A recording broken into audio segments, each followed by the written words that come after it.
aguardando que las demás personas que están ingresando puedan instalarse y estar participando en esta conferencia.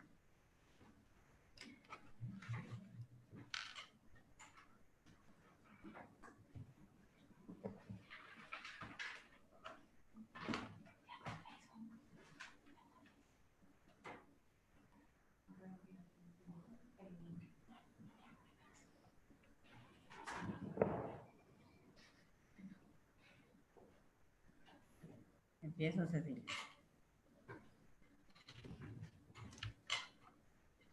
Muy buenas tardes.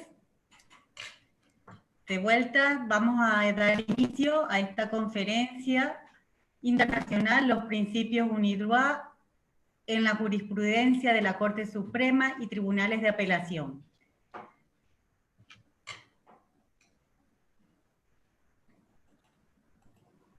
Contamos con la participación de destacados referentes y autoridades del ámbito internacional y local.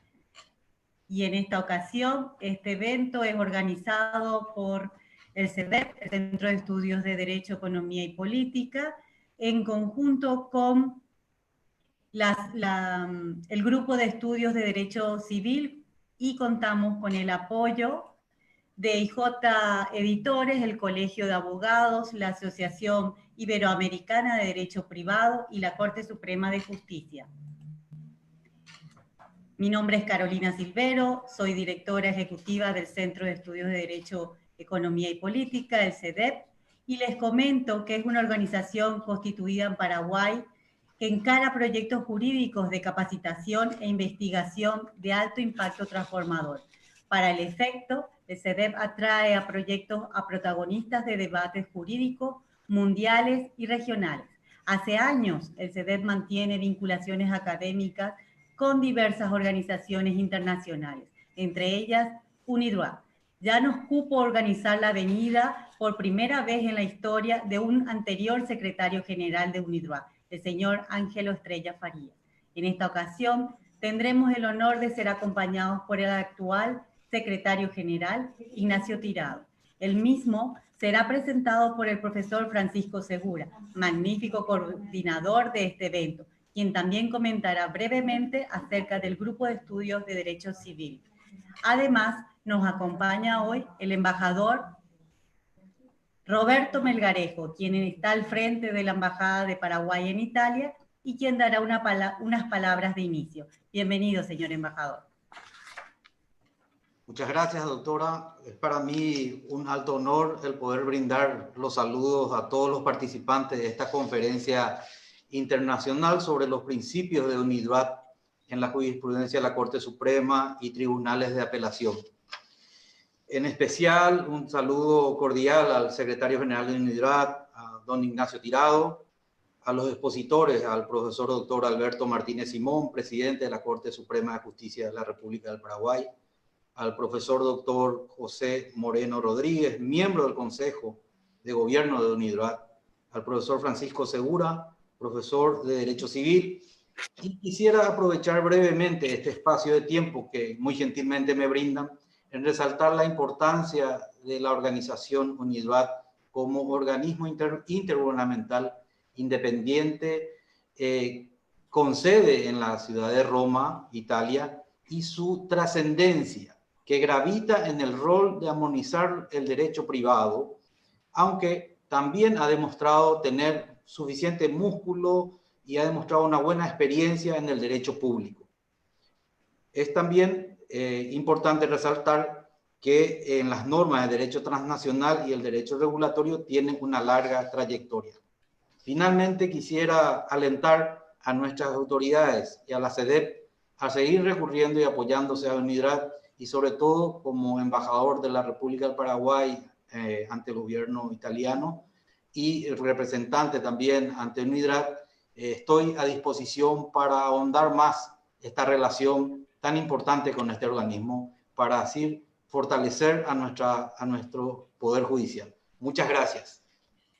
Muchas gracias, señor embajador, por sus gentiles palabras. Ahora dejo la palabra al profesor Segura, abogado por la Universidad de Concepción, Chile, magíster de Derecho Privado por la Universidad Nacional de Rosario, Argentina, y doctorado por la misma, director del capítulo Paraguay de la Asociación Iberoamericana de Derecho Privado, quien nos dará unas consideraciones introductorias y introducirá luego a los distintos expositores. Bienvenido, Francisco. Muchas gracias, Carolina. Bienvenidos sean todos a este seminario internacional. Profesor Tirado, ministro Alberto Martínez Simón, mi querido doctor José Moreno, señor embajador, gracias por sus atentas palabras y por acompañarnos. Mi misión aquí es simplemente presentar a tres grandes juristas que nos van a tratar sobre un tema de extraordinaria actualidad. Brevemente, tuvimos prácticamente 1.800 inscripciones, todo un récord. Muchas de estas 1.800 dejaron algunas preguntas al inscribirse muy interesantes. Luego de una larga noche de insomnio, acompañado por mi hijo mientras jugaba a la Play, me leí, diríamos, no las 1.800, pero gran parte de ellas, y me permito hacer un resumen de 4 o 5, que me parecen los temas en que todas las preguntas coinciden, para que los profesores que van a exponer las puedan tener en consideración, seguramente las van a tratar, pero para que las tengan en consideración al momento de detenerse en estos temas. Brevemente les leo el resumen que hice. Muchas personas preguntaron, sobre todo los estudiantes que se inscribieron, cuáles son los objetivos concretos de UNIDROIT, los objetivos concretos. Otros preguntan acerca de la estructura, si se puede participar, si brindan cursos, cómo poder contactarse más activamente con la organización, si es que existen esas posibilidades.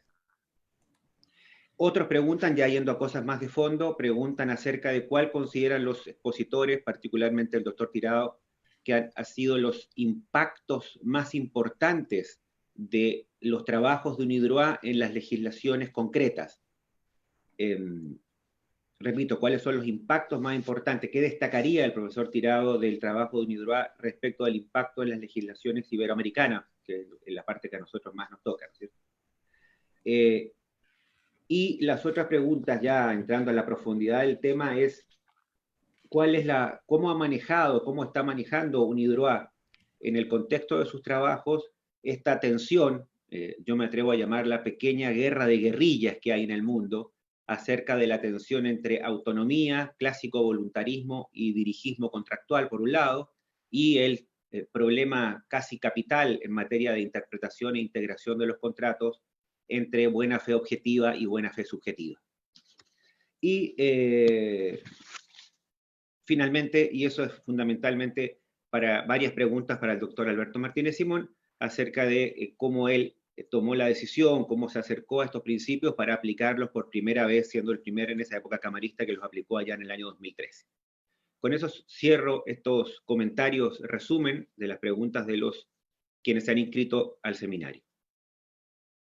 Brevemente, antes de darle la palabra al doctor Tirado, contarles qué es el Grupo de Estudios de Derecho Civil. Es un grupo que surgió muy espontáneamente, entre un grupo de amigos profesores de Derecho Civil, que lo creamos a través de Facebook, un grupo cerrado que pretendía simplemente ser un grupo entre algunos pocos para intercambiar información, materiales, seminarios, etc. Y fue creciendo lentamente y hoy estamos ni más ni menos que en casi 4.500 miembros, todos abogados interesados en el derecho civil y privado, y se ha convertido en un grupo realmente maravilloso, donde hay constantes intercambios, debates, materiales que se suben, seminarios, bibliografía, y nos hemos aventurado también a organizar algún curso propio. Quienes entren al grupo de estudios de derecho privado, de derecho civil paraguayo en el Facebook, podrán ver un catálogo de cursos que ofrecemos hechos para el grupo, y además de coorganizar este tipo de eventos, ni más ni menos que con la institución de la institución más seria en esta materia que tiene el Paraguay, que es el CEDEP, con más de 20 años organizando siempre actividades de nivel de talla mundial, de excelente participación, y que ha sido un aporte que ha mantenido particularmente el derecho comercial a la par con los mejores del mundo. Entonces, sin más preámbulos, más que invitarlos a quienes quieran participar en el grupo de estudios de Derecho Civil, serán todos bienvenidos. Esto no tiene ningún fin lucrativo ni económico, solamente de difusión. Dejo con ustedes para nuestra primera conferencia de la ya tarde al doctor Ignacio Tirado, de un extenso currículum. Para no demorar la extensión de este seminario, vamos simplemente a decir que es ni más ni menos que el secretario general de UNIDROIT, con lo cual ahorraremos muchos comentarios. Doctor en Derecho, profesor fundamentalmente de Derecho Comercial e Insolvencia y Quiebras, no sé, sería para nosotros, en la Universidad Autónoma de Madrid, con estudios de magíster y posgrado en Bolonia, en Londres, y para qué atribularlos más con su extenso y magnífico currículum.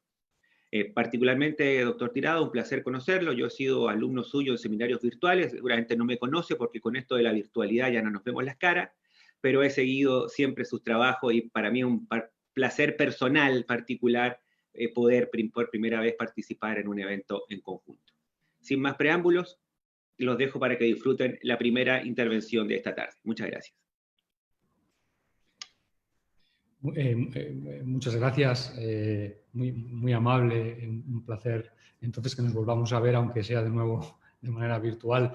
Muchísimas gracias al CEDEP por la invitación y a la Corte Suprema de Justicia del Paraguay. Especial mención, obviamente, debo hacer siempre a nuestro querido compañero y miembro del Consejo de Dirección, el profesor José Antonio Moreno, que es tan importante para nosotros y que lleva el nombre de Paraguay tan alto por el mundo.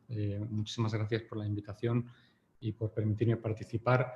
Yo saludo desde Roma, donde desde ayer hemos entrado en un verano casi insoportable, con un calor tremendo y una humedad que solo ocurre en Roma, pero que dicen que es buena para acabar de rematar al bicho que nos ha tenido en situaciones tan dramáticas en tanto tiempo y que, por suerte, ha empezado a bajar en intensidad aquí. Es para mí un placer muy grande participar en una institución y en un evento organizado en el Paraguay, que es un país, obviamente, al que guardo en el corazón, como a toda la región, a toda la zona de Sudamérica y de Iberoamérica en general, dado que soy el secretario general de UNIDROIT, pero sobre todo soy español. Y por lo tanto, para mí el placer es especialmente grande. Yo tengo una pequeña presentación. Las preguntas que me ha transmitido, algunas son muy complejas y requerirían mucho tiempo. Intentaré ir respondiéndolas a medida que hago una breve presentación sobre UNIDROIT y sobre los principios. No demasiado, porque después el profesor Moreno hablará más y mejor, pero sí quería hacer una introducción un poco más general, para lo cual creo que debo compartir mi pantalla. A ver si soy capaz, para que todo el mundo pueda verla. Eso es. Un momento, perdonen.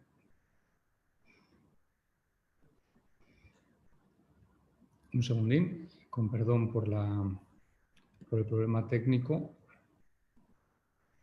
Sí es.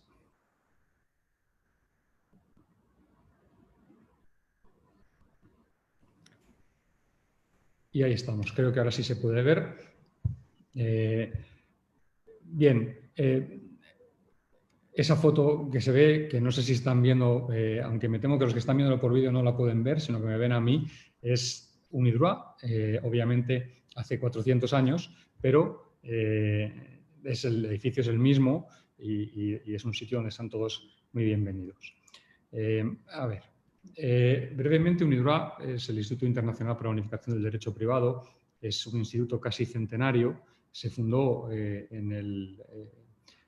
junto con la Sociedad de Naciones, como un organismo satélite de la Sociedad de Naciones, y por lo tanto esto no es una mera anécdota histórica, sino que el mandato y la finalidad de UNIDROIT representa perfectamente el espíritu de la Sociedad de Naciones como esfuerzo internacional para la consecución de un mundo más justo, de una realidad. Es una institución que nace tras la caída de la terminación de la Primera Guerra Mundial y, por lo tanto, tiene muy presente la necesidad de un multilateralismo muy intenso. Entonces, ese tipo de espíritu está presente cuando se entiende que caminar juntos hacia la unificación de los sistemas jurídicos y del derecho privado para fomentar los intercambios de una manera armoniosa y justa, contribuía obviamente a la paz mundial, aunque parezca que está muy, muy alejado. Es una organización que tiene actualmente 63 Estados miembros, entre los cuales está el Paraguay,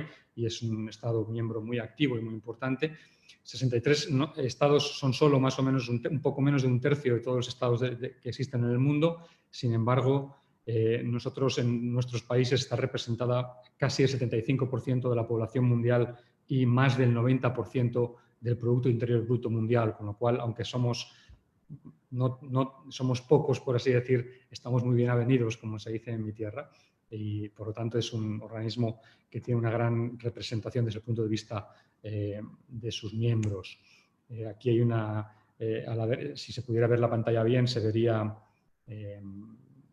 el mapa del mundo en el que está prácticamente completa la presencia de UNIDROIT, quizás con la excepción de África, donde estamos trabajando y donde queremos desarrollar más nuestro trabajo. Sin ninguna duda, para nosotros y para mí personalmente, profundizar en el trabajo en Latinoamérica y acabar de rellenar todos los huecos en gris que hay en ese mapa, que son muy pocos, es para mí una absoluta prioridad. No puedo detenerme a explicar todo lo que ha hecho UNIDROIT durante estos casi 100 años, sino que lo que voy a hacer es pararme en aquellos elementos que creo que pueden ser más de interés para Paraguay en la actualidad y que tienen más relación con el tema que nos ocupa, que son los principios. Sirva, sin embargo, una pequeña lista, y estaré encantado de compartir la presentación con todos ustedes posteriormente, en la cual hay una lista mínima de algunos de los instrumentos más importantes que ha concluido a lo largo de este casi siglo UNIDROIT.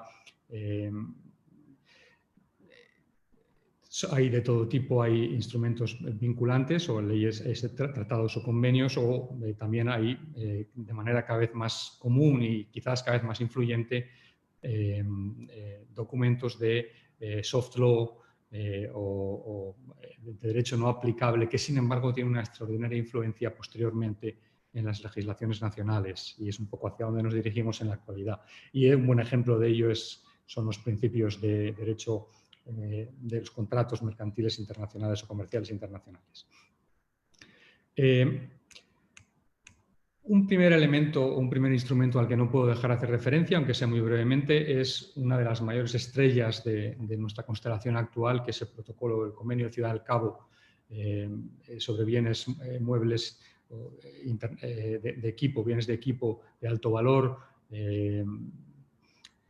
Perdón, porque a veces es difícil traducir al español porque los instrumentos suelen estar en inglés y uno se acostumbra a usarlos.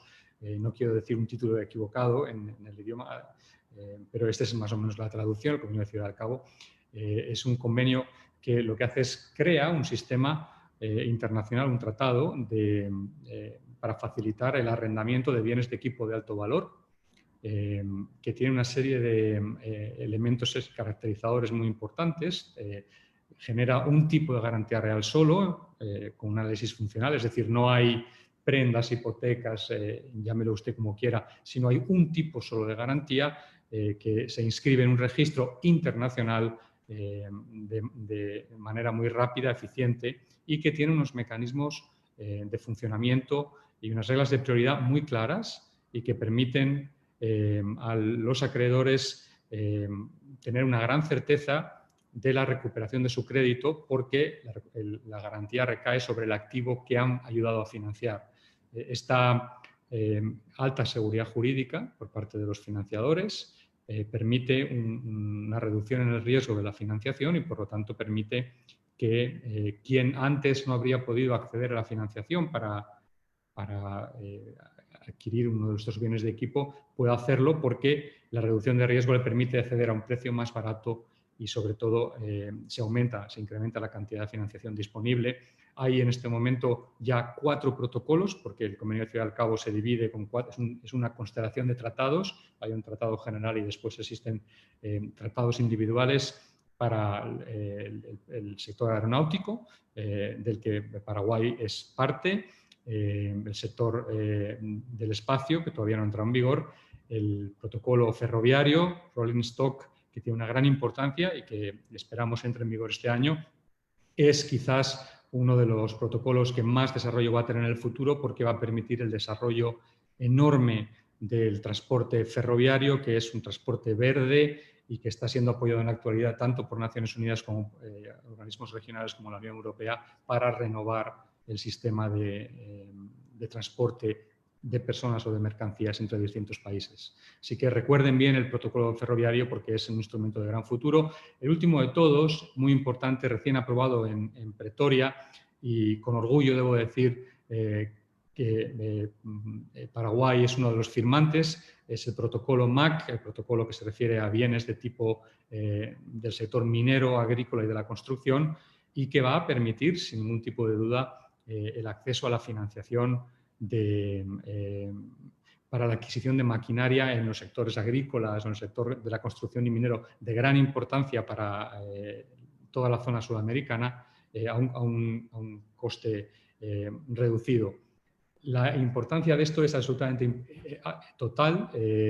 Debo decir que especialmente ahora que existen tantos problemas y tantos miedos por la situación generada por la pandemia global del COVID-19, lo que para la recuperación del ambiente y la inversión a nivel global es necesario elementos que aporten certeza al inversor, y el protocolo de Ciudad del Cabo aporta una gran certeza a las partes que forman parte del protocolo, sean los fabricantes, los proveedores o los financiadores en la operación, y por lo tanto estamos convencidos, y no somos los únicos, sino también los países que nos trabajan con nosotros, que este protocolo MAC en los meses que van a seguir va a ser esencial para ayudar a la recuperación económica que no va a ser fácil en los próximos meses. El éxito del protocolo MAC o del protocolo RAIL está certificado por el extraordinario éxito del protocolo aeronáutico de Ciudad del Cabo, que tiene ya puedo haber, con los datos actualizados a hoy, 81 estados contratantes, 78 estados de protocolo aeronáutico. Hay más de 1 millón de registros de operaciones de arrendamiento o de compraventa con reserva de dominio para activos, para helicópteros, aviones y motores. Estamos hablando de más de 550 billones de dólares en negocio, es decir, una buena parte de toda la actividad aeronáutica que se desarrolla en la actividad de los aviones que están surcando los cielos hoy en día se gestiona a través de aviones arrendados utilizando el Tratado de Ciudad del Cabo. La OECD, por ejemplo, establece un sistema de descuento simplemente porque un país sea parte de Ciudad del Cabo y ha ratificado el tratado. Se permite que las agencias de exportación cobren para las operaciones de arrendamiento, de adquisición de este tipo de activos, hasta 10 puntos básicos menos de tipo de interés, porque el riesgo es cuantificablemente menor. Tengo aquí unos pequeños, me he permitido poner unos números sobre la actividad del ámbito MAC para Paraguay. No sé si lo pueden ver bien, pero en la pantalla, en estas tablas, se ve que Paraguay importa en general, en los códigos relativos a los bienes MAC, importa más o menos 274 billones de dólares en valor de activos, pero y exporta, perdón, porque no puedo ver la cantidad, más o menos 896, es decir, estamos hablando de aproximadamente 5 veces más importaciones que exportaciones, lo cual quiere decir que la empresa, la industria paraguaya se beneficiaría extraordinariamente de la ratificación del protocolo, de entrada del protocolo MAC, porque los empresarios y las empresas paraguayas son esencialmente importadoras y, por lo tanto, cuanto más barata les resulte la adquisición, mucho mejor para la industria. Por lo tanto, como importador neto, que es el caso en general de toda Latinoamérica, la importancia de la ratificación del protocolo MAC es enorme. Voy a seguir en otro ámbito de trabajo de UNIDROIT que creemos puede ser de gran importancia en Paraguay y en la región, es el trabajo que hemos realizado en materia de derecho privado de agricultura, la guía de agricultura por contrato, el contract farming, es de enorme importancia en la práctica actual. Esta guía lo que hace es permite armonizar y organizar de manera adecuada la producción de bienes agrícolas y favorece la elaboración de una relación contractual adecuada y equilibrada entre productores y adquirentes de commodities, de bienes de uso agrícola, que tiene gran importancia. No solo hemos trabajado en el ámbito de agricultura para la producción de bienes agrícolas, sino también estamos ahora finalizando, bajo la presidencia del Working Group, del grupo de trabajo que ha estado en manos de José Moreno, la guía legal de contratos para la inversión en tierra para uso agrícola, que va a ser también de extraordinaria importancia.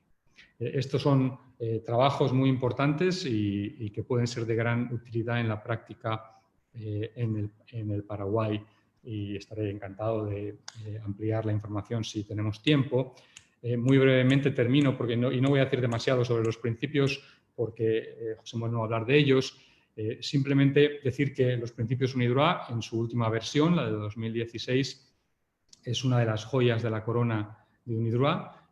Ha sido expresamente apoyada por la Comisión de Naciones Unidas para la Unificación del Derecho Mercantil Internacional.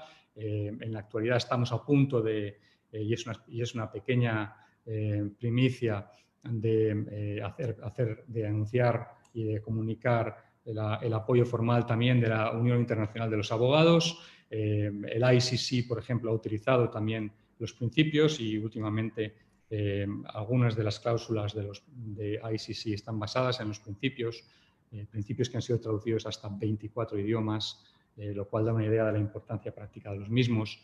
De hecho, los principios sobre contratos comerciales internacionales de UNIDROIT constituye en realidad el único instrumento global que cubre todas las áreas principales del derecho de los contratos. Existen otros instrumentos internacionales que cubren el derecho de los contratos comerciales, pero tienen un ámbito regional por lo general.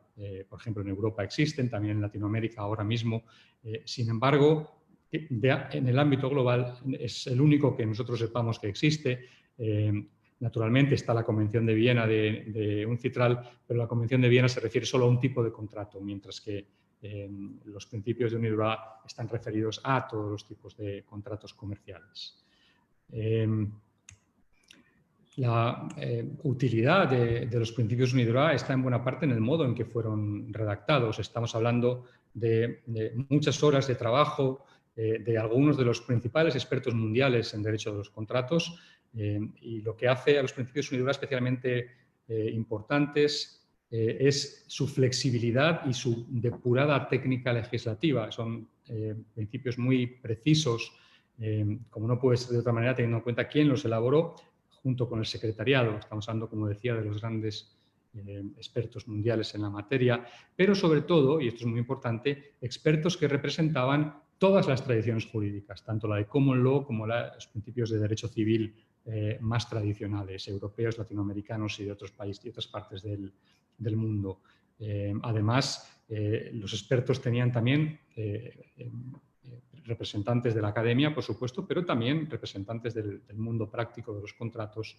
Y por lo tanto, son, digamos, un equilibrio entre todos los saberes que afectan al derecho de los contratos. Los principios UNIDROIT tienen como posibles utilidad tres grandes, digamos, grupos de posibles usos. El primero de ellos sería los principios UNIDROIT como instrumento de autonomía de la voluntad. Se trataría del uso de los principios como un modelo para redactar contratos comerciales, tanto nacionales como internacionales. Nos consta su uso muy frecuente. Las partes en ocasiones eligen los principios UNIDROIT como ley aplicable al contrato, en lugar de elegir la ley aplicable de un país concreto en los grandes pleitos, como sobre todo en arbitrajes ocurre en la práctica. Cada vez son más los supuestos en los que los principios UNIDROIT son elegidos como ley aplicable en lugar de determinadas normativas nacionales que todos conocemos. Además, es una guía muy importante y un instrumento importante para acuerdos transnacionales en caso de disputa. En el caso de los jueces y los árbitros, el uso es también muy importante. Los tribunales arbitrales, en principio, recurren a los principios UNIDROIT siempre que las partes hagan referencia a la aplicación de la lex mercatoria o hagan referencia a leyes parecidas o expresiones que nos lleven a los principios generales internacionales de los contratos comerciales. También se aplica, como hemos visto en muchísimos casos, cuando las partes no establecen cuál es la ley aplicable, pero del clausulado del contrato es evidente que las partes querían excluir la ley nacional.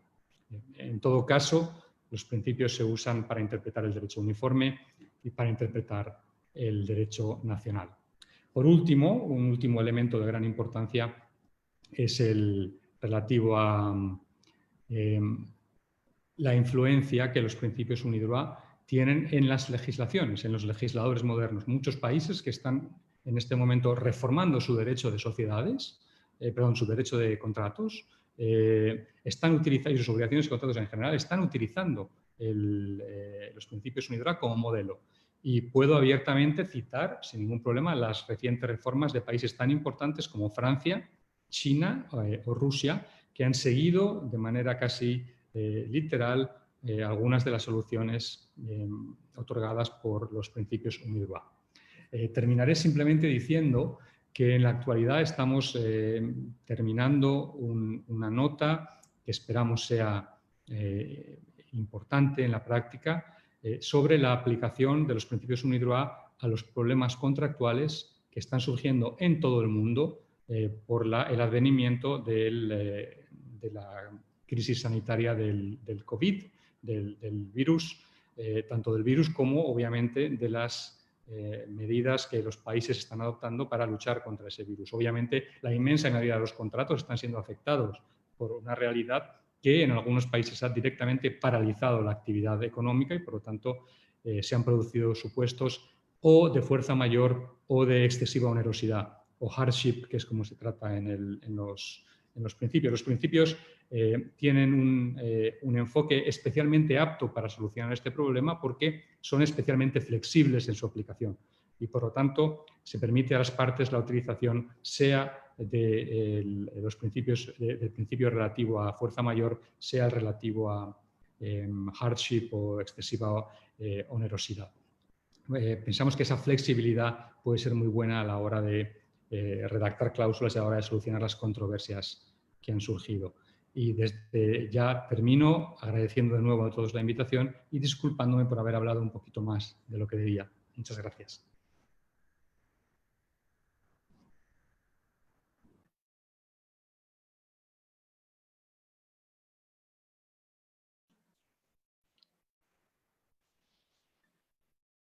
Bueno, continuamos. Muchas gracias, profesor Tirado, muy esclarecedor. Justamente creo que con ello ha quedado plenamente clarificado lo que la mayoría de la gente preguntó, que a veces uno se confunde con este nombre UNIDROIT, ¿no es cierto? No entiende muy bien que es algo que tiene una repercusión práctica, directa e inmediata en el derecho nacional. Lo que va a quedar absolutamente más claro con nuestra siguiente conferencia. Como dicen en las presentaciones de los artistas en los festivales, ¿no es cierto?, quien no requiere presentación. El doctor José Antonio Moreno, siempre con su tradicional modestia, simplemente me ha permitido decir que es miembro del Consejo de Gobierno de UNIDROIT y es un reconocido abogado en el ámbito del derecho comercial y el arbitraje nacional y mundial. Eso lo agrego yo también, ¿no es cierto? José Antonio, adelante para que nos ilustre acerca de los principios de UNIDROIT en los contratos, y le quito yo internacionales, porque en realidad hoy en día es de los contratos. Muchas gracias, José Antonio.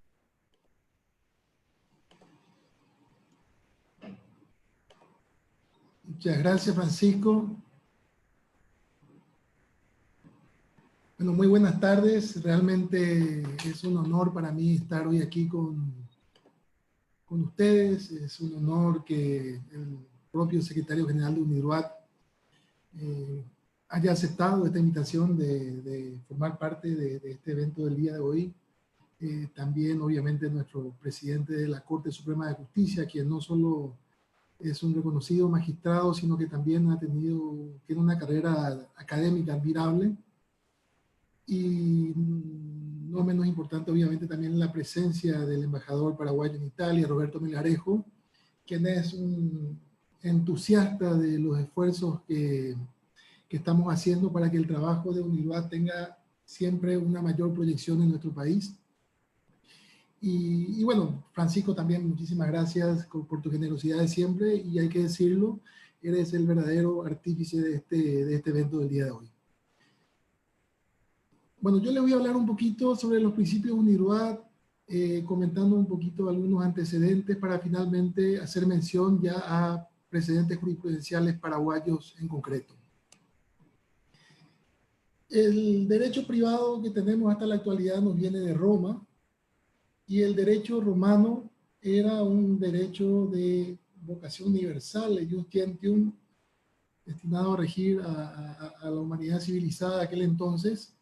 Y ese es el derecho que recogen después los glosadores de la Edad Media, los transmiten a través de sus enseñanzas que fueron diseminadas a lo ancho de toda Europa. Y era también universal el derecho medieval de los mercaderes.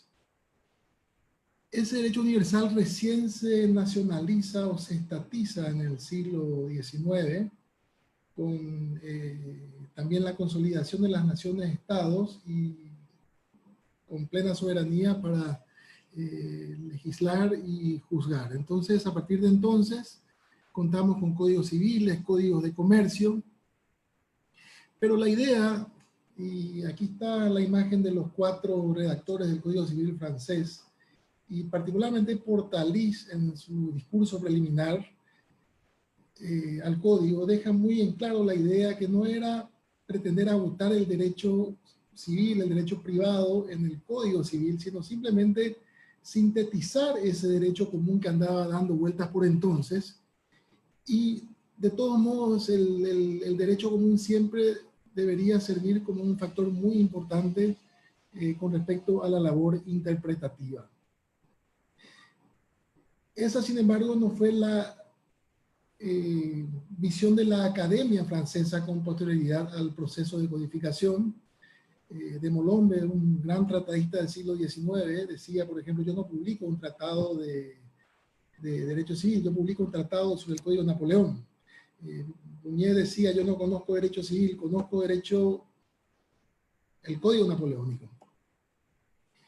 Esa actitud, sin embargo, se revierte fuertemente en el siglo XX. Tenemos ahí la imagen de grandes juristas, Ripert, Planiol, Carbonnier, todos recurriendo a elementos externos a lo que sería propiamente la ley, la regla moral, la economía política, en fin, Jenny también con sus estudios que fueron muy influyentes por la época, que hacen ver que el derecho va mucho más allá de lo que está en la ley.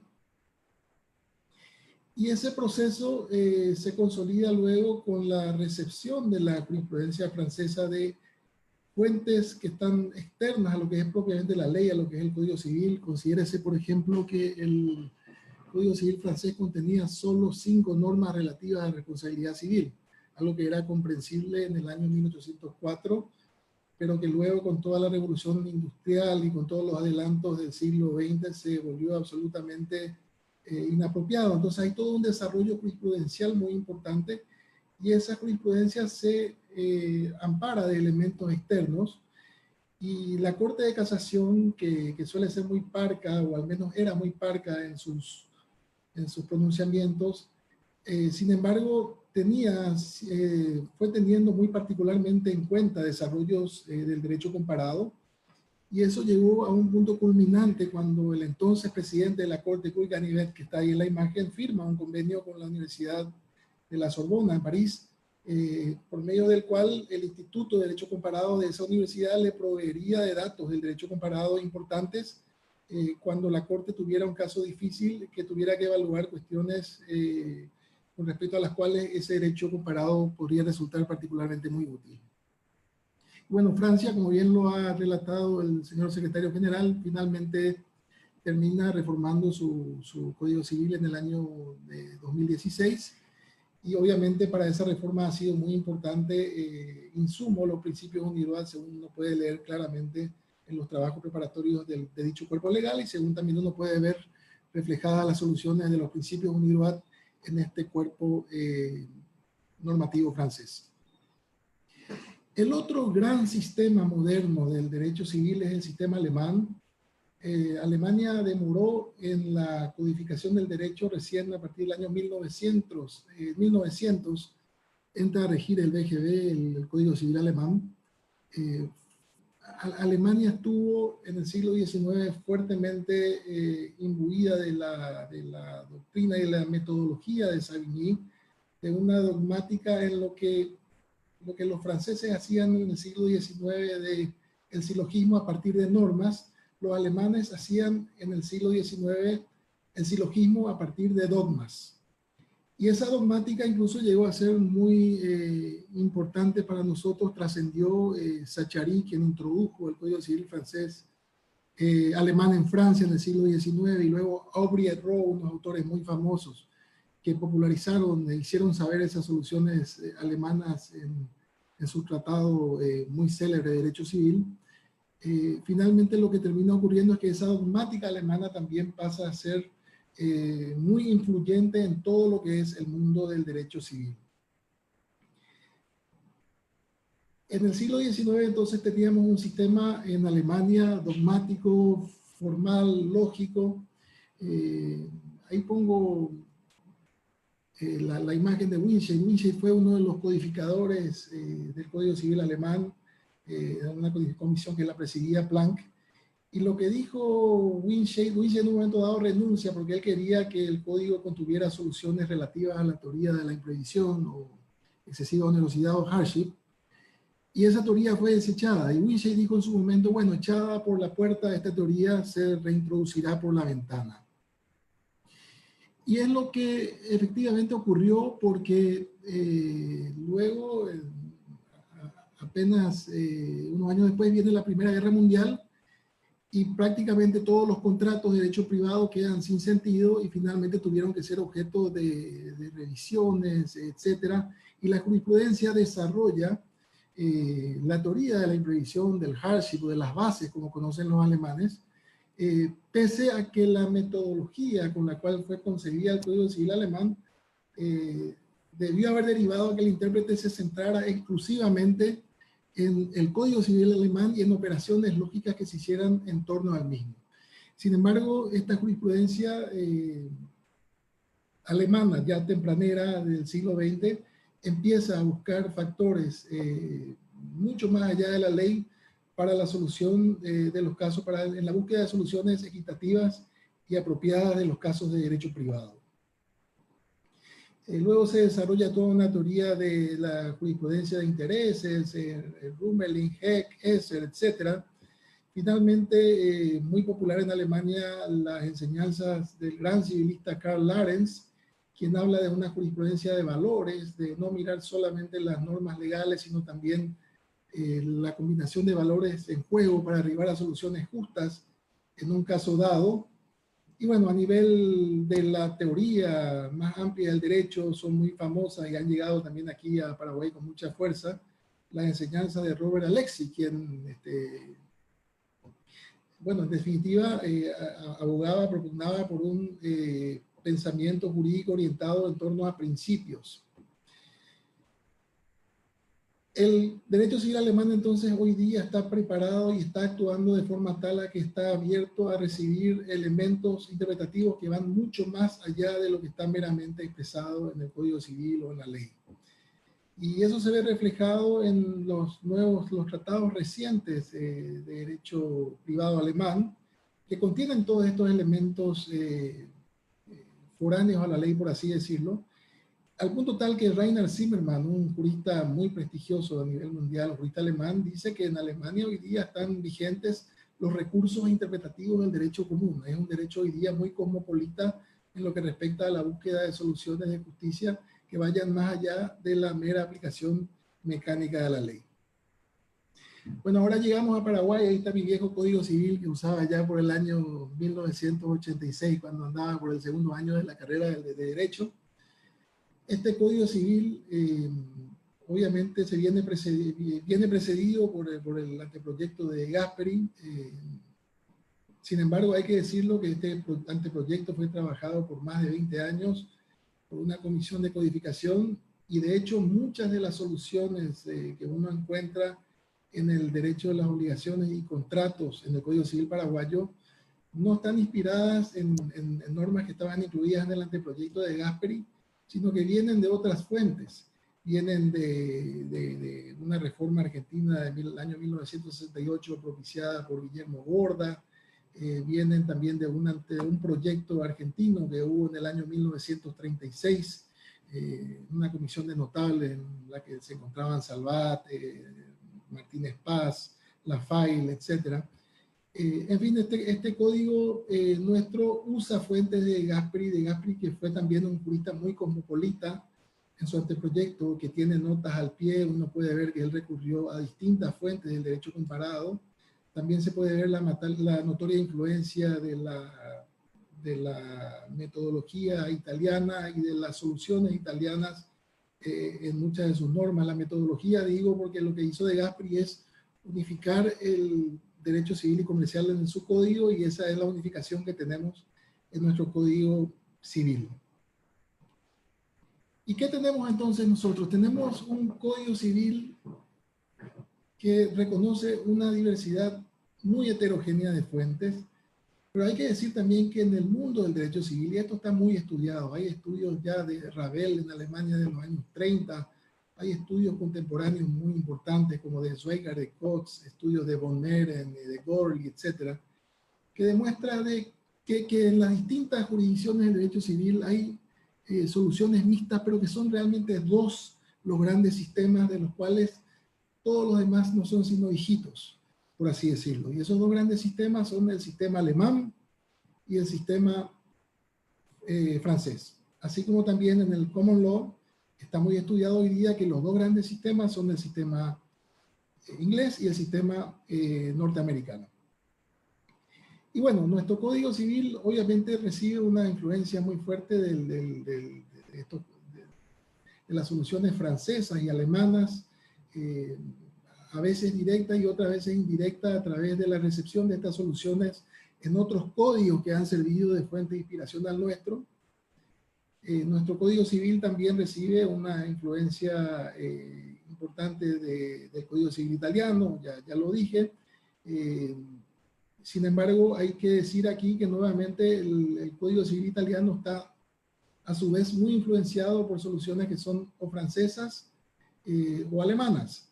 E incluso que muchas de las soluciones del derecho comercial italiano provienen de prácticas, sobre todo que muy extendidas en el mundo anglosajón, sobre todo en el contexto de los mercaderes. Checks, debentures, letters of exchange, letras de cambio. Son todas instituciones en las que hay mucho de fertilización cruzada entre el derecho civil y el sistema anglosajón. Y bueno, hay que decir también que hay fuentes muy importantes de nuestro código o del anteproyecto de Gasperi o incluso de Vélez-Sarsfield. Están los dos grandes proyectos codificadores del siglo XIX, el Código Civil chileno de Andrés Bello de 1855 y el Código Civil argentino de Vélez-Sarsfield de 1861.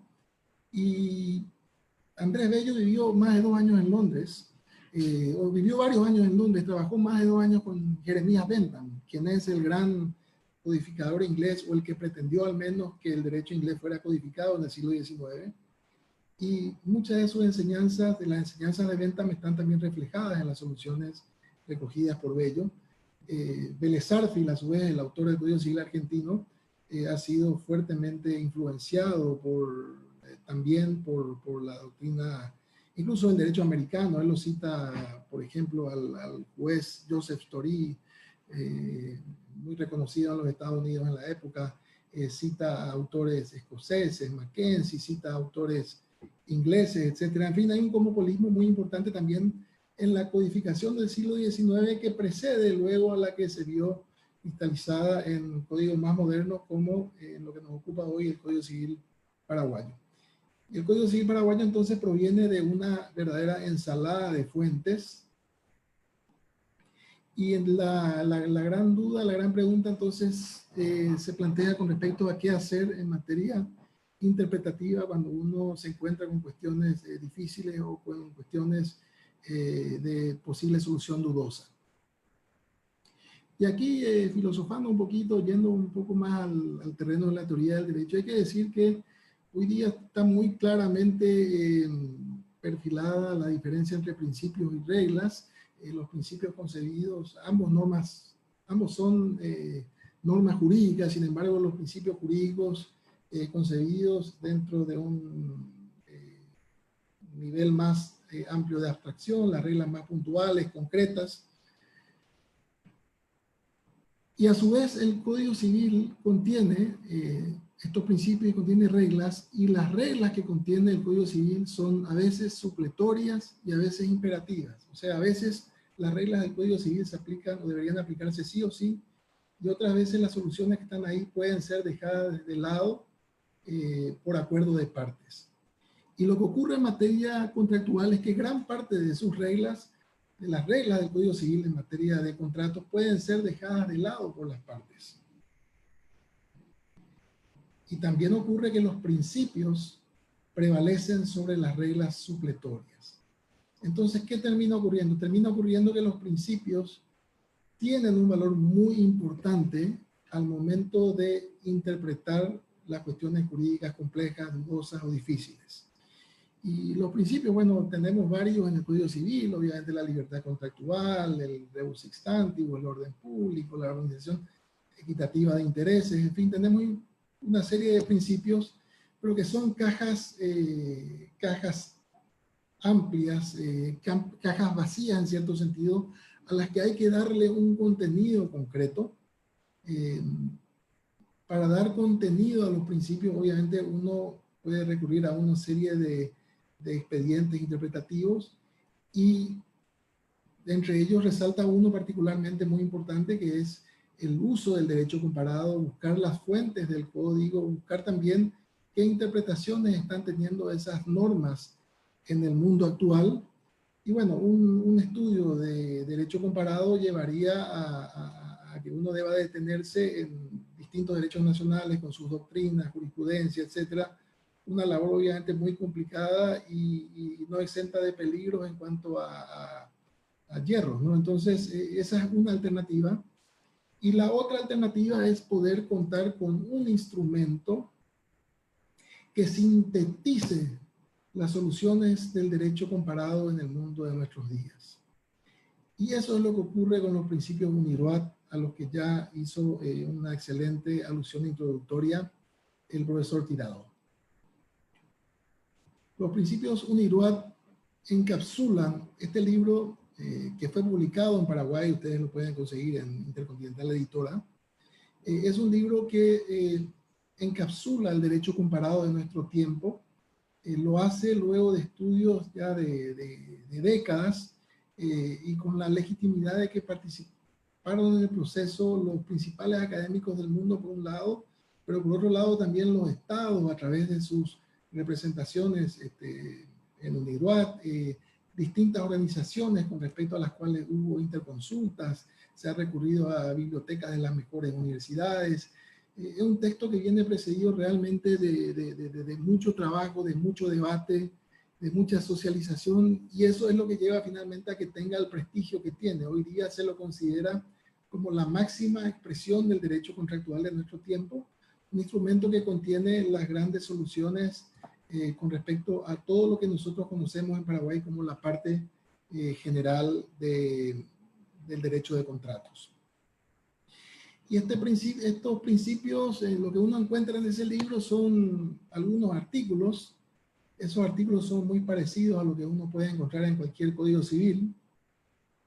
Pero además de artículos, uno encuentra también comentarios muy didácticos y ejemplos, incluso cuando resulta necesario para que esos comentarios tengan mayor sentido o sean más efectivos para el intérprete.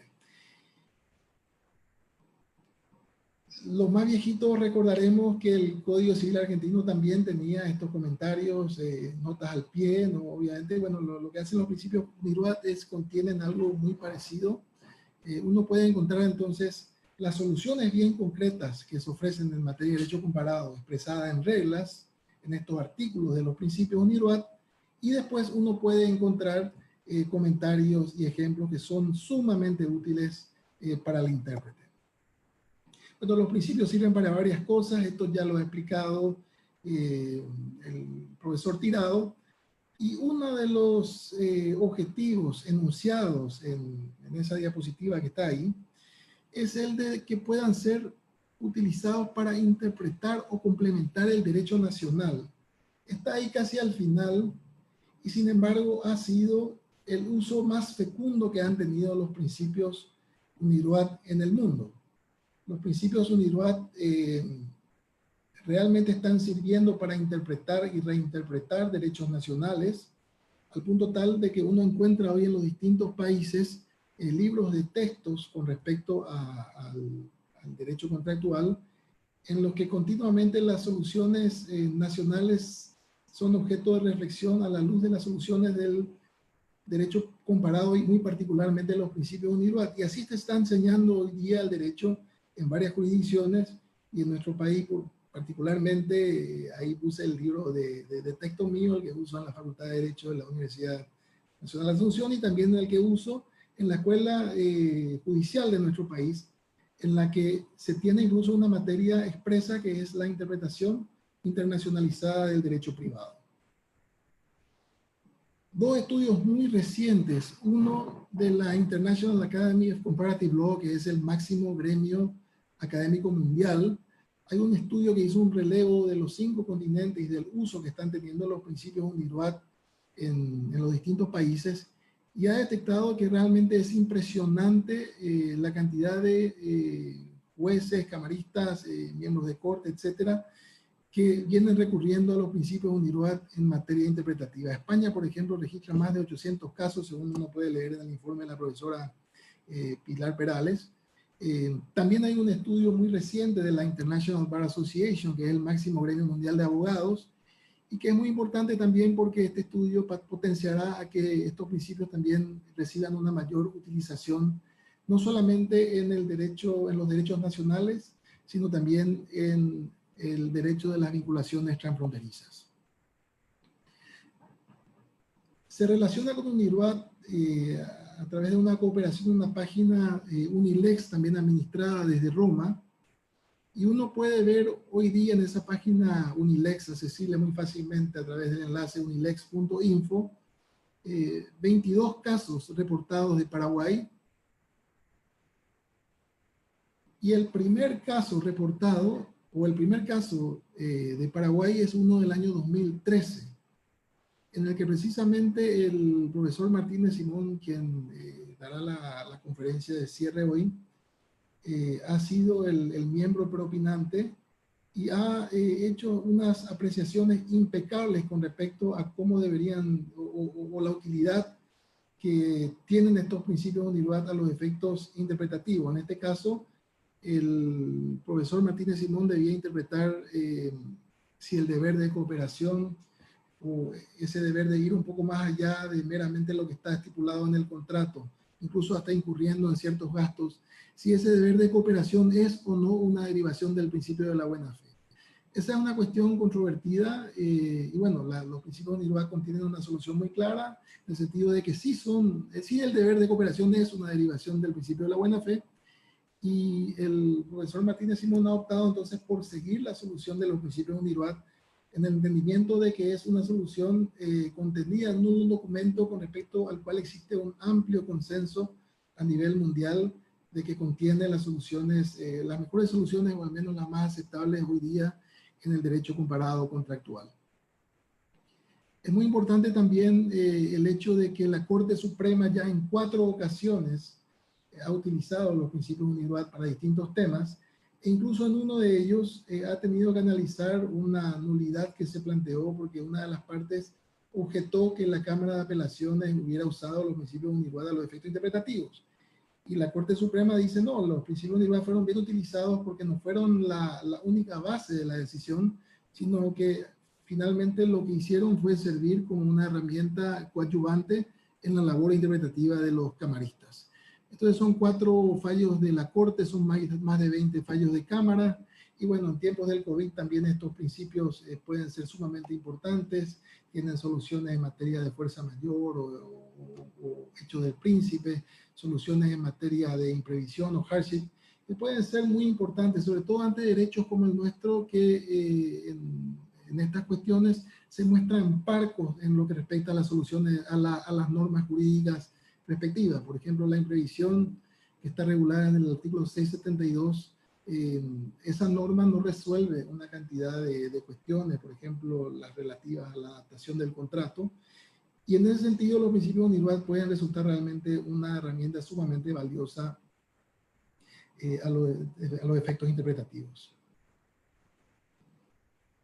Y así como antes de la reforma francesa del 2016 uno abría el Código Civil francés y uno encontraba que era muy distinto a lo que estaba ahí, y su desarrollo en la jurisprudencia, y sobre todo de la jurisprudencia emanada de la Corte de Casación, hoy día también nosotros podemos abrir nuestro Código Civil y no encontrar en el Código Civil una cantidad de figuras que ya vienen siendo desarrolladas por la jurisprudencia paraguaya.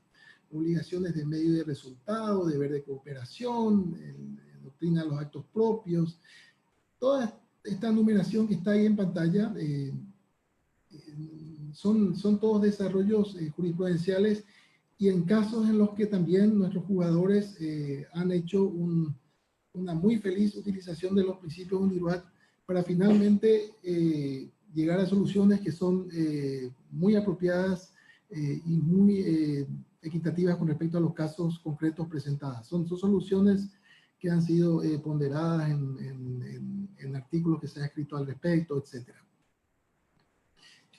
En definitiva, y ya terminando mi presentación, la disyuntiva ante la que uno puede encontrarse es, cuando uno tiene una cuestión dudosa o compleja, es a qué lado de mi biblioteca recurro, a los libros que están a la derecha que tienen la solución en un sentido, o recurro a los libros que están a la izquierda que tienen la solución en otra.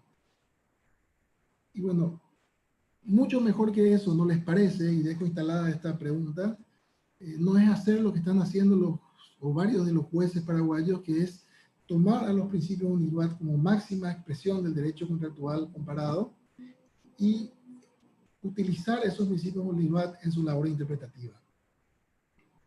Eso es lo que vinieron haciendo prestigiosos jueces de nuestra magistratura, y les puedo decir entonces con mucho orgullo de que el Paraguay es uno de los países que está haciendo hoy día una fecunda utilización de estos principios UNIRWAD a los efectos de la interpretación de su derecho nacional, lo cual no debería sino enorgullecernos a todos. Muchísimas gracias.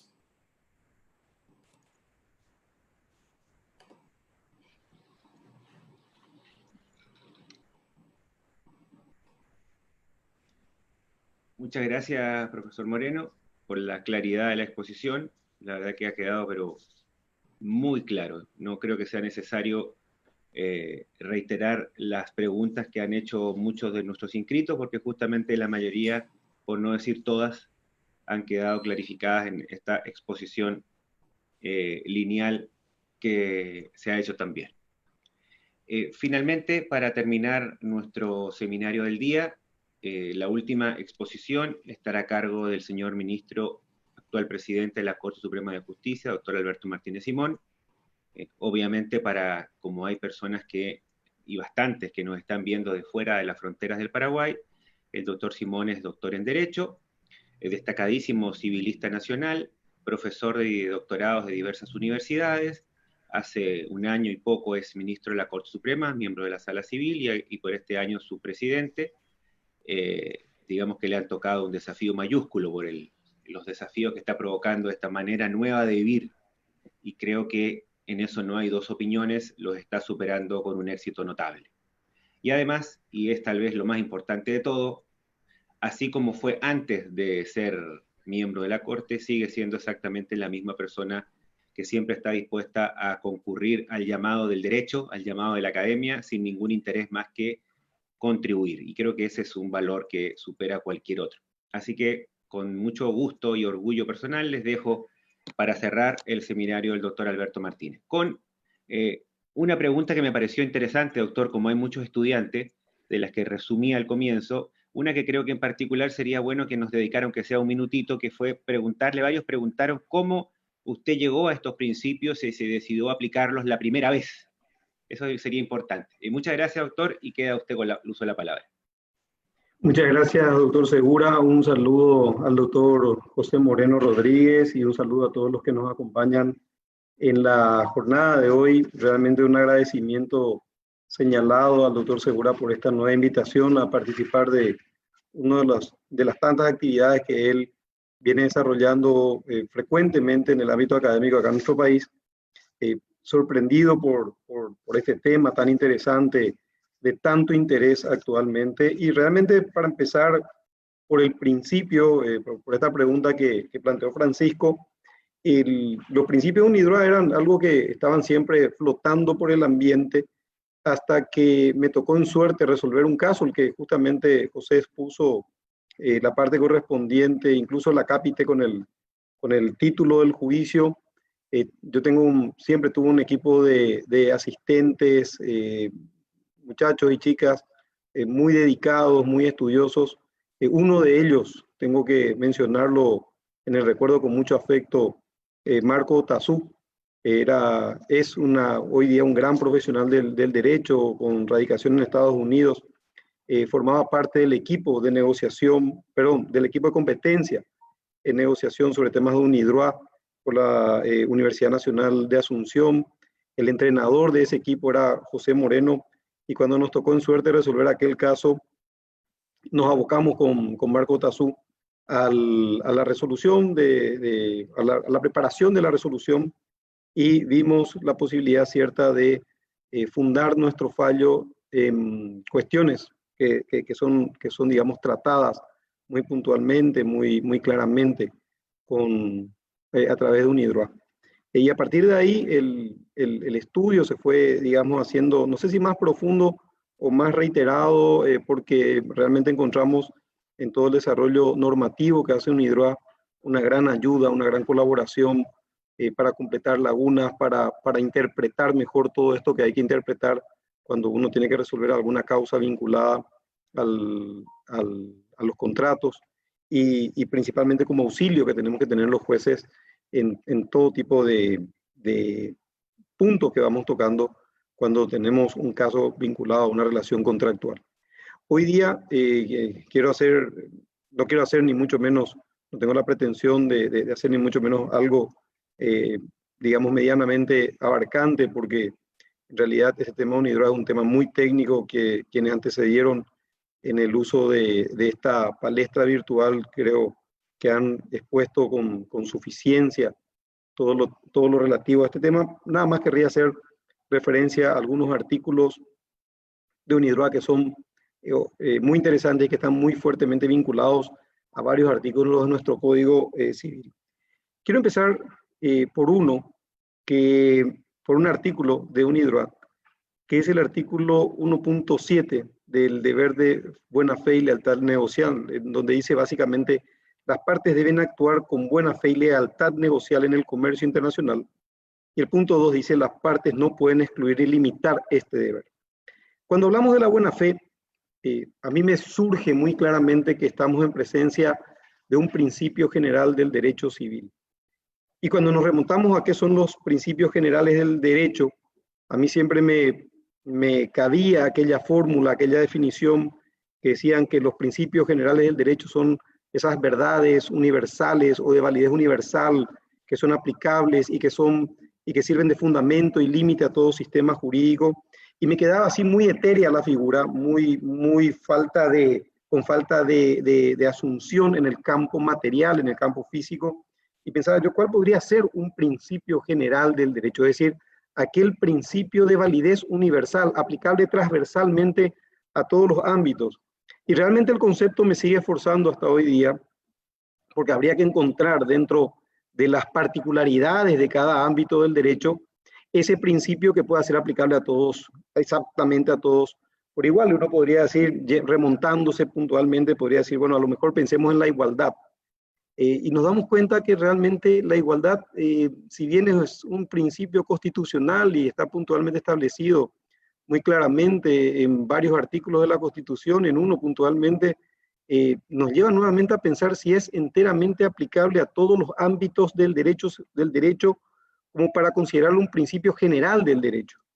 Y nos planteamos puntualmente si es el mismo tratamiento de pares el que tenemos en el ámbito laboral, o es el mismo, o miramos de igual manera, con los mismos ojos, a una situación en donde hay un menor o un niño, una niña, un adolescente en un ámbito vinculado a un conflicto, o miramos igual a una persona cuya inocencia tenemos que presumir con respecto a las personas que vienen a acusar o a imputar a esa persona, y nos damos cuenta que realmente el principio de igualdad es un principio constitucional que tiene otra formulación y otra aplicación, pero que en los ámbitos puntuales de los derechos tuitivos no tiene una aplicación realmente transversal. Sí tienen el derecho civil mayormente una aplicación poco más transversal, digamos, en donde nosotros no tenemos en el ámbito del derecho civil, digo, y perdón por hablar en plural, pero me siento muy parte del derecho civil ya que toda mi carrera la hice ahí. En el derecho civil sí se tiene esa visión de igualdad como principio, en donde no miramos tuitivamente ni al acreedor ni al deudor, salvo casos muy puntuales. Vi que José en una de las láminas que estaba mostrando hablaba del favor de vitoris, pero ese favor de vitoris otra vez aplicado en ciertos casos puntuales y concretos. No siempre que uno sea deudor se va a presumir en caso de duda a su favor. Por lo tanto, habrá que ver en aquellas situaciones que nuestro Código Civil puntualmente indica en donde se pueda aplicar el favor de vitoris o mismo el favor creditoris, es decir, aquella situación de solidaridad en las relaciones obligatorias, etc. Pero yendo nuevamente al tema de la buena fe, identifiqué sí que podríamos hablar más que de principios generales del derecho, principios generales de ciertas áreas del derecho. Y ahí me queda más como hablar, por ejemplo, de la buena fe como un principio general, transversal, realmente presente en todos los ámbitos o en casi todos los ámbitos del derecho civil, en donde nosotros presumimos o establecemos como una conducta que tenemos que asumir esta obligación de lealtad que tenemos con los demás. Nuestro código lo dice muy claramente. Tenemos artículos como el 715 que nos habla ya de la regulación entre las partes de un contrato y ese deber de obrar con buena fe con la otra parte del contrato. Tenemos el artículo 372 que nos habla, que nos desarrolla el Instituto del Abuso del Derecho, pero arranca con una frase magnífica. Dice, todos los derechos deben ser ejercidos de buena fe. Es decir, a partir de ahí, del 372, nos habla del derecho, cualquiera sea el origen, y se establece una carga puntual al titular de ese derecho a ejercerlo de buena fe, principio que reitero, se repite en el artículo 715 cuando nos vamos puntualmente a los derechos derivados de los contratos, es decir, los contratos tienen que ser ejecutados de buena fe, por lo tanto tienen que ser ejecutados dentro de este marco de lealtad negocial. Principio que se repite muy puntualmente, y José hacía unas referencias muy interesantes a los magníficos comentarios de UNIDROIT, cuando en el artículo 1.7 nos dice claramente las partes están obligadas a actuar de buena fe. Y esto que pensamos así etéreamente, que es aquello de la buena fe, que lo aprendemos casi por una repetición mecánica en la facultad, nos damos cuenta andando los años que realmente es un principio transversal, es un principio transversal del derecho civil, en donde nos obliga a comportarnos de buena fe. Por ejemplo, el artículo 186 de nuestro Código Civil nos obliga a comportarnos de buena fe en el marco incluso al momento de contraer matrimonio, y nos define qué es la mala fe cuando una persona dice sabía o debía saber de aquella causa que posteriormente vaya a anular el matrimonio. O nos implica, como el 372 que ya cité, o como el 715 que también ya cité, la carga de actuar de buena fe cuando ejecutamos cualquier tipo de derecho, independientemente de cuál sea el nacimiento, o cuando vinculamos un derecho nacido en un contrato. Y es más, nos vamos incluso a las responsabilidades o a las relaciones precontractuales. Fournier, ya en el siglos atrás, había definido o había hecho aquel magnífico trabajo en donde le dio forma a la responsabilidad precontractual, la culpa in contraendo, en donde él básicamente identificaba dos ámbitos de generación de esta responsabilidad precontractual que nuestro Código Civil hoy recoge, a lo mejor lacónicamente, en el artículo 689, con relación a las obligaciones negociales previas o de negociación previa, y en el artículo 690 con respecto a aquellas cargas o aquellas causales que podrían eventualmente anular los contratos, una forma, repito, bastante similar a la que había tratado Fournier en su momento. Pero me quiero referir al primero de los artículos, al 689, en donde nos dice nuestro código, y lo leo textualmente porque lo tengo acá, dice: en el desarrollo de las negociaciones y en la formación del contrato deben las partes comportarse de acuerdo con la buena fe. A mí me surge una pregunta que me surgió siempre. ¿Cuál es el punto en donde, o el límite en donde tenemos que observar el deber de lealtad y podemos seguir compitiendo? Es decir, hasta dónde llega el deber de lealtad con la contraparte, que probablemente incluso pueda tener en ciertas ocasiones intereses distintos en el acto negocial, en el acto jurídico que estamos por proponer, y cuál es el punto en que esa buena fe, digamos, me permita a mí obrar de manera tal a que no sea reprochable ese caso. Y si es la misma buena fe la que yo tengo que aplicar por el 715 vinculado a la derivación de un contrato, o el 372 vinculado a cualquier derecho independientemente de su origen, que la buena fe tratada en el 689, cuando me vuelve a repetir el concepto y me dice: en el desarrollo de las negociaciones y en la formación del contrato, es decir, en la etapa en donde se discuten los términos de ese contrato, incluso ahí las partes deben comportarse de acuerdo con la buena fe. Me surge entonces la necesidad de identificar a qué se trataría o de qué se trataría esa buena fe. Y acá quiero rescatar un principio que a mí me parece magnífico, una explicación clarísima que da UNIDROIT en el artículo 2.1.15, en donde me aclara, por lo menos a mí, de una forma magistral, qué debería entenderse como buena fe o mala fe en el ámbito de las negociaciones previas. Y otra vez, vinculando estas negociaciones previas a principios de economía o de libertad de los negocios, que en la tramitación de las economías de nuestros países, o en el desarrollo de las economías de nuestros países, es tan importante, porque una persona tiene eventualmente siempre, o tiene palmariamente siempre, el deber de negociar libremente sus acuerdos. Y dice el 2.1.15. Las partes, empieza luego con un principio magistral de UNIDROIT, dice: las partes tienen plena libertad para negociar los términos de un contrato y no son responsables por el fracaso de alcanzar un acuerdo. ¿Sí? Abre el juego de la libre oferta, la libre demanda entre las partes, y después me dice: y si no llegaste a un acuerdo, y bueno, paciencia, es decir, en principio no pasará nada, porque se entiende que acá las partes pueden ir, conversar lo que haga falta, hacerse las propuestas y contrapropuestas que hagan falta, revisar el negocio las veces que quieran, etcétera, etcétera. Y si no se arriba a la conclusión del contrato, y bueno, habrá sido tiempo invertido o mal invertido, que no deberá traer en principio ninguna consecuencia. Sin embargo, arranca después UNIDROIT y me dice eso: la parte que negocia o interrumpe las negociaciones de mala fe es responsable por los daños y perjuicios causados a la otra parte.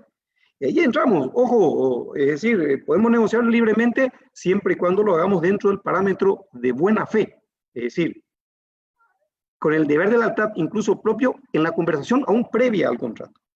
Y aclara más UNIDROIT, y acá es la parte que a mí me parece realmente para hacer un aplauso de pie a esta definición magnífica de UNIDROIT, donde me dice: en particular, se considera mala fe que una parte entre en o continúe negociaciones cuando al mismo tiempo tiene la intención de no llegar a un acuerdo. Magnífico.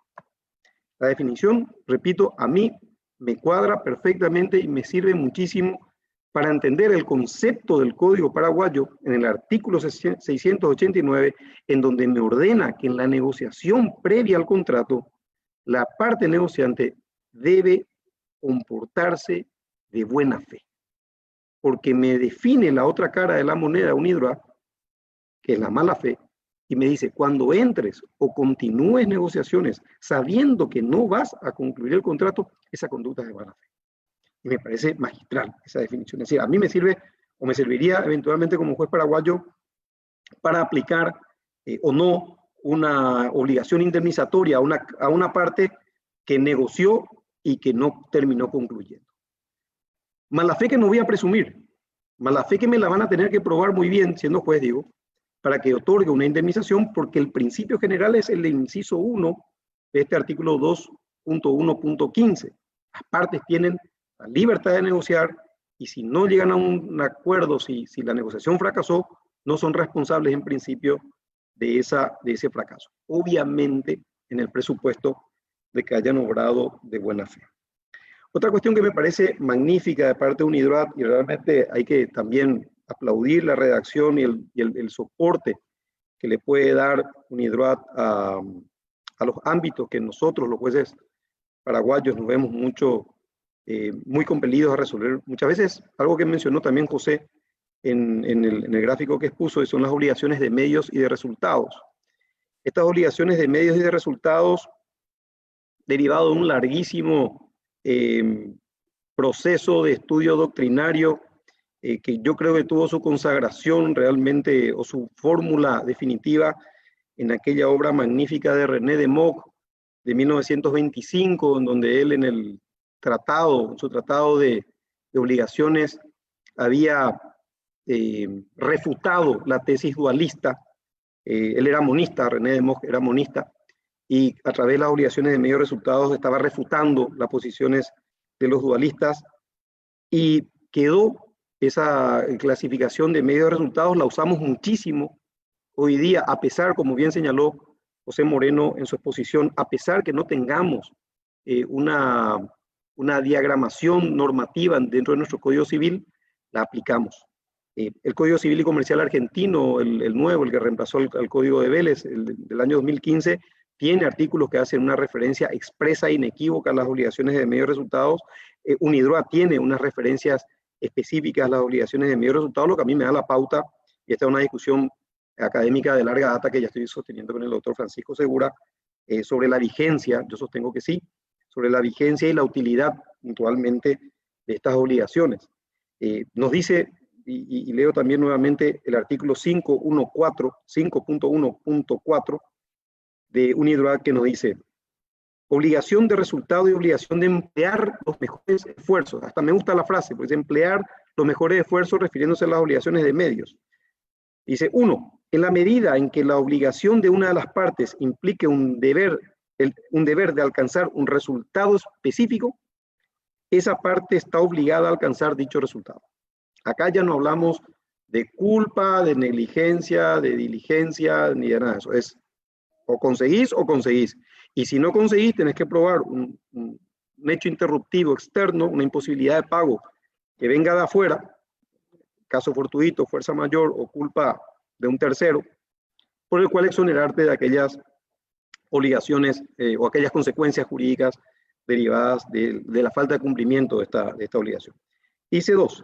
En la medida en que la obligación de una de las partes implique un deber de emplear los mejores esfuerzos, sería obligación de medios, en la ejecución de la prestación, esa parte está obligada a emplear la diligencia que pondría en circunstancias similares una persona razonable de la misma condición. En el análisis de este segundo punto podríamos quedarnos en serio toda la tarde, cosa que lastimosamente no tenemos tiempo de hacerlo, pero el concepto de persona razonable, un concepto que entre paréntesis usó de Gasperi en su anteproyecto, que lo trajo, lo importó de una obra magnífica de la jurisprudencia británica, las leyes de Inglaterra, en donde él expone aquel concepto bastante similar al buen padre de familia, y analizamos cómo se hubiera comportado esa persona razonable puesto en la misma condición en que se encontraba, es decir, cuál sería la conducta idónea de ese sujeto, es una obligación puntualmente de medio, acá donde sí ya tiene que ver el concepto de diligencia, su contracara, el concepto de culpa, conceptos siempre muy elásticos, muy juzgados en concreto, como dice la doctrina, porque tenemos lo que dice nuestro artículo 421, el 512 del Código de Vélez o el 1724 del nuevo Código Civil y Comercial Argentino, en donde nos dice puntualmente que tenemos que tener en cuenta las condiciones de persona, tiempo y lugar vinculadas a la naturaleza de la obligación, es decir, este concepto o este juicio de culpabilidad que tramita o que se da siempre en concreto. Pero lo que rescato de estas obligaciones de medios y de resultados es el artículo siguiente, de UNIDROIT, en donde me dice cómo voy a determinar si una obligación es de medios o de resultados. La doctrina tradicional identificó tres ámbitos, la naturaleza de la obligación, y ahí se ve si la obligación es de hacer o de no hacer, que en principio, perdón, de dar o de no hacer, que en principio estas dos suelen ser de resultado, las obligaciones de hacer, que pueden ser obligaciones de medios o de resultados, según un criterio distinto que fue muy bien desarrollado en Francia por los hermanos Massot. Los hermanos Massot habían escrito una obra magnífica en donde decían, donde desarrollaban aquel famoso criterio del alea. En ese criterio del alea ellos decían, siempre y cuando el cumplimiento del objeto de la obligación dependa exclusivamente de la voluntad del sujeto obligado, en esos casos la obligación será de resultado. Pero si existen alias, es decir, si existen circunstancias externas al sujeto obligado, elementos fuera de su voluntad, la obligación será de medios. Y acá recordemos simplemente las obligaciones que son de los abogados o de los médicos tratantes, en donde los abogados digo la atención de un juicio, en donde la obligación claramente es de medios, es decir, como diría UNIDROIT, una obligación de realizar los mejores esfuerzos para conseguir un resultado, pero no puede estar obligado al resultado mismo. UNIDROIT tiene un artículo puntual que es muy importante, yo creo que es muy gráfico, en donde nos dice cómo determinamos si una obligación es de medio resultado. Da 5 pistas que me parecen que son, da 4 pistas que son, me parecen muy interesantes y que leo seguidamente. Dice, para determinar en qué medida la obligación de una parte implica una obligación de emplear los mejores esfuerzos o de lograr un resultado específico, se tendrá en cuenta, entre otros factores, los términos en los que se describe la prestación en el contrato. No les cité previamente los 3 tradicionales de la doctrina. Uno de ellos es obviamente la terminología que las partes usan, o sea, a qué las partes se comprometieron en blanco y negro en el contrato. Si es que las partes dijeron puntualmente que iban a obtener el resultado, bueno, el intérprete del acto podrá guiarse hacia que esa obligación es una obligación de resultados. B, el precio y otros términos del contrato. ¿Por qué el precio? Porque normalmente las obligaciones de resultado, en muchos casos en la práctica, y esto es un indicativo, las obligaciones de resultados son más caras. ¿Por qué? Porque el deudor tiene que conseguir ese efecto y por lo tanto las precauciones, las previsiones que toma el deudor son mayores. Pensemos, por ejemplo, en una obligación de seguridad. Una obligación de seguridad de un juego de feria, en donde una persona que explota una montaña rusa o una calecita o cualquiera de estos juegos donde son potencialmente dañosos, tenga que asegurar que la persona que use el juego no se vaya a dañar. Si simplemente tenía que realizar los mejores esfuerzos, la obligación sería de medios y el costo sería más barato. Pero si tiene que asegurar, porque si le pasa algo, la responsabilidad caerá sobre él, las prestaciones van a ser más caras, es decir, los sistemas de seguridad van a ser más complejos, van a ser más caros, van a ser los de última generación, van a ser los más completos, y eso normalmente cuesta más dinero y consecuentemente el empresario traslada eso al consumidor, es decir, el precio sube. Y dice, y de otros términos del contrato. A mí acá me surge que cuando se refiere a otros términos del contrato, hace alusión, por ejemplo, a la cláusula penal. Si en el contrato existe una cláusula penal a cargo del prestador de un servicio, por ejemplo, o de quien tiene que realizar determinada prestación, me da la idea que la obligación podría ser de resultado. ¿Por qué? Porque él se compromete a hacer algo y si no cumple, tiene que pagar una pena. Situación que está regulada en los artículos 454 y siguientes de nuestro Código Civil. Tiene que pagar una pena. Por lo tanto, ya me da la imagen de que no debería ser simplemente el mejor esfuerzo, una obligación de medios, sino que debería conseguir resultados si no va a pagar una pena. Dice, el grado de riesgo que se suele estar involucrado en alcanzar el resultado esperado y la capacidad de la otra parte para influir en el cumplimiento de la obligación. Realmente este artículo 1.1.5 de UNIDROIT es sumamente gráfico, sumamente útil. Como materia de interpretación para saber cuándo una obligación es de medios de resultados, acá en nuestro país, el artículo 5.1.4 nos aclara muy gráficamente qué es una obligación de medios y qué es una obligación de resultados. Obligaciones a las cuales nosotros recurrimos frecuentemente cuando tenemos necesidad de resolver una cuestión contractual, repito, aunque no tengamos un solo renglón escrito en el Código Civil vinculados a estas cuestiones. Vi que José había mencionado también el deber de cooperación o de colaboración de las partes, un principio que me parece esencial hoy día a los efectos de analizar debidamente la conducta de las partes, es decir, cómo se aplica esto de que una parte debe colaborar con la otra cuando sea necesaria esa colaboración o cuando sea razonablemente esperada esa cooperación para que la otra parte cumpla con su obligación. Es decir, aparte de realizar las prestaciones propias, ¿debe realizar su cooperación? Claro que sí. Es decir, hay casos en los cuales las personas que contrataron en estos vínculos contractuales de carácter bilateral, muchas veces inalagmáticos, en donde las prestaciones son recíprocas, la parte no solamente debe cumplir su obligación, sino también debe muchas veces colaborar con la otra parte para que la otra parte también pueda cumplir con la suya, y lo establece expresamente UNIDROIT en ese sentido. Hay casos que son incluso magníficos o están magníficamente explicados, como aquel deber de colaboración en el cual una persona tenía que proceder a abrir la casa para que la otra parte pudiera realizar los trabajos de reparación del inmueble al cual se había comprometido, es un deber de colaboración básico. Y el deber de colaboración nos viene UNIDROIT diciendo, cada una de las partes debe cooperar con la otra cuando dicha cooperación pueda ser razonablemente esperada para el cumplimiento de las obligaciones de esta última.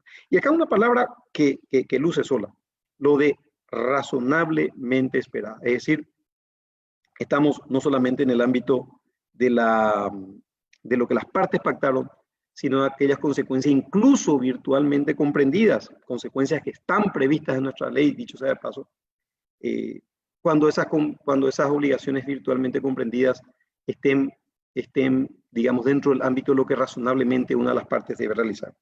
Estas obligaciones virtualmente comprendidas las menciona a su vez el artículo 301 del Código Civil paraguayo y el artículo 715. El 301 comprensivo de todos los actos jurídicos y el 715 puntualmente comprensivo de los contratos.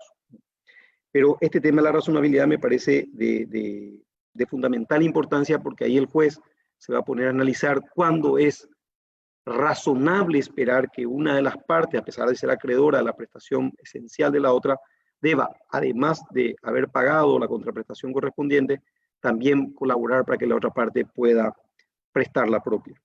Y esto está vinculado al artículo previo, al 5.1.2, donde nos habla justamente de las obligaciones implícitas. Y nos dice, las obligaciones implícitas pueden derivarse a, de la naturaleza y la finalidad del contrato, b, las prácticas establecidas entre las partes y los usos. Una referencia, no voy a hacer una alusión, pero es una referencia constante a los usos y costumbres comerciales a todo lo largo de UNIDROIT. Dice nuevamente, a la buena fe y la lealtad negocial y al sentido común. Es decir, este tema del sentido común, que lo vinculamos con un une con flecha muy fácil, muy evidente, con lo que significa la razonabilidad. Perdón si me excedí en el tiempo, quise hacer simplemente algunas alusiones rápidas a este tema importantísimo, UNIDROIT. Como corolario, como cierre de esta breve participación, y al momento de agradecer la invitación, realmente querría recomendar el análisis de la normativa que UNIDROIT trae es un auxilio importantísimo para nosotros que tenemos que decidir causas. Creo que es un auxilio importantísimo para los abogados que litigan. Puede y debe servirnos de modelo para próximas reformas legislativas o para ajustes en la legislación, y realmente es algo que es un instrumento que vino para colaborar en forma decisiva a la mejor resolución de los casos.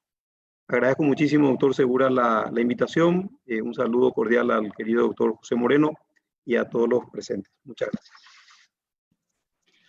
Muchas gracias, doctor.